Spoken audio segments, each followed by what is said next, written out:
ओम नमो भगवते वासुदेवाय नमः। दोस्तों, आज के वीडियो में आप जानेंगे देवशयनी एकादशी व्रत कथा।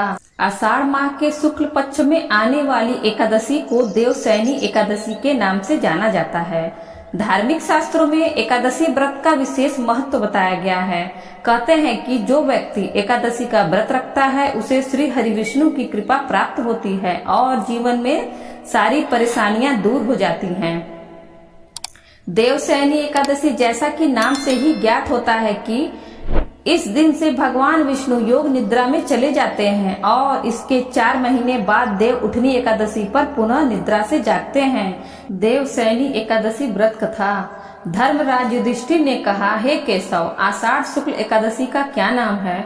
इस व्रत को करने की विधि क्या है और किस देवता का पूजन किया जाता है? श्री कृष्ण कहने लगे कि हे युधिष्ठिर, जिस कथा को ब्रह्मा जी ने नारद जी से कहा था वही मैं तुमसे कहता हूँ। एक समय नारद जी ने ब्रह्मा जी से यही प्रश्न किया था। तब ब्रह्मा जी ने उत्तर दिया कि हे नारद, तुमने कलयुगी जीवों के उद्धार के लिए बहुत उत्तम प्रश्न किया है, क्योंकि देवशयनी एकादशी का व्रत सब व्रतों में उत्तम है। इस व्रत से समस्त पाप नष्ट हो जाते हैं और जो मनुष्य इस व्रत को नहीं करते वो नरक गामी होते हैं।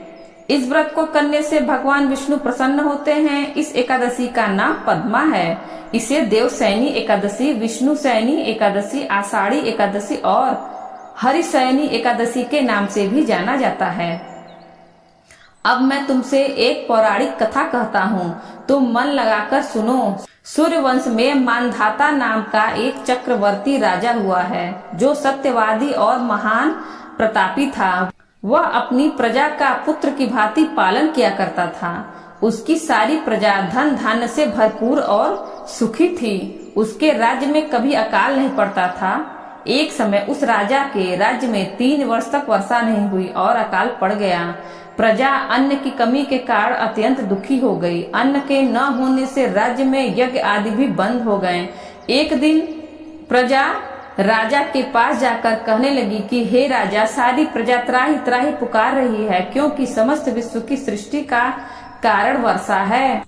वर्षा के अभाव से अकाल पड़ गया है और अकाल से प्रजा मर रही है। इसलिए हे राजन, कोई ऐसा उपाय बताओ जिससे प्रजा का कष्ट दूर हो। राजा मानधाता कहने लगे कि आप लोग ठीक कह रहे हैं, वर्षा से ही अन्न उत्पन्न होता है और आप लोग वर्षा न होने से अत्यंत दुखी हो गए हैं। मैं आप लोगों के दुख को समझता हूँ। ऐसा कहकर राजा कुछ सेना साथ लेकर वन की तरफ चल दिए। वह अनेक ऋषियों के आश्रम में भ्रमण करता हुआ अंत में ब्रह्मा जी के पुत्र अंगिरा ऋषि के आश्रम में पहुँचे। वहाँ राजा ने घोड़े से उतरकर अंगिरा ऋषि को प्रणाम किया। मुनि ने राजा को आशीर्वाद देकर कुशल क्षेम के पश्चात उनसे आश्रम में आने का कारण पूछा। राजा ने हाथ जोड़कर विनीत भाव से कहा कि हे भगवान, सब प्रकार से धर्म पालन करने पर भी मेरे राज्य में अकाल पड़ गया है। इससे प्रजा अत्यंत दुखी है।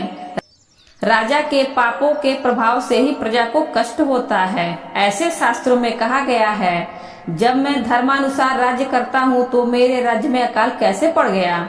इसके कारण का पता मुझको भी अभी तक नहीं चल सका।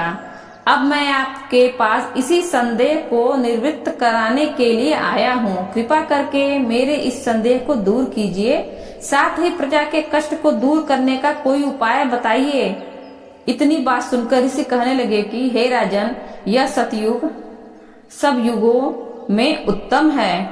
इसमें धर्म के चारों चरण सम्मिलित हैं, अर्थात इस युग में धर्म की सबसे अधिक उन्नति है। लोग ब्रह्मा की उपासना करते हैं और केवल ब्राह्मणों को ही वेद पढ़ने का अधिकार है। ब्राह्मण ही तपस्या करने का अधिकार रख सकते हैं, परंतु अपने राज्य में एक शूद्र तपस्या कर रहा है। इसी दोष के कारण आपके राज्य में वर्षा नहीं हो रही है। इसलिए यदि आप प्रजा का भला चाहते हो तो उस शूद्र का वध कर दो। इस पर राजा कहने लगा कि महाराज, मैं उस निरपराध तपस्या करने वाले शूद्र को किस तरह मार सकता हूँ? आप इस दोष से छूटने का कोई दूसरा उपाय बताइए। तब ऋषि कहने लगे कि हे राजन, यदि तुम अन्य उपाय जानना चाहते हो तो सुनो। आषाढ़ मास के शुक्ल पक्ष की पद्मा नाम की एकादशी विधि पूर्वक व्रत करो। व्रत के प्रभाव से तुम्हारे राज्य में वर्षा होगी और प्रजा सुख प्राप्त करेगी, क्योंकि इस एकादशी का व्रत सब सिद्धियों को देने वाला है और समस्त उपद्रव को नाश करने वाला है। इस एकादशी का व्रत तुम प्रजा, सेवक तथा मंत्रियों सहित करो। मुनि के इस वचन को सुनकर राजा अपने नगर को वापस आया और उसने विधि पूर्वक पद्मा एकादशी का व्रत किया। उस व्रत के प्रभाव से वर्षा हुई और प्रजा को सुख पहुंचा। अतः इस मास की एकादशी का व्रत सब मनुष्यों को करना चाहिए। यह व्रत इस लोक में भोग और परलोक में मुक्ति को देने वाला है। इस कथा को पढ़ने और सुनने से मनुष्य के समस्त पाप नाश को प्राप्त हो जाते हैं। दोस्तों, वीडियो अच्छी लगी हो तो वीडियो को लाइक करें और ज्यादा से ज्यादा अपने मित्रों के साथ शेयर करें और बेल आइकन दबाना ना भूलें, जिससे आगे आने वाले वीडियो की नोटिफिकेशन आपको सबसे पहले मिल सके। और इसी तरह के वीडियो देखने के लिए हमारे चैनल हिंदी कहानी नई पुरानी को सब्सक्राइब करें। धन्यवाद।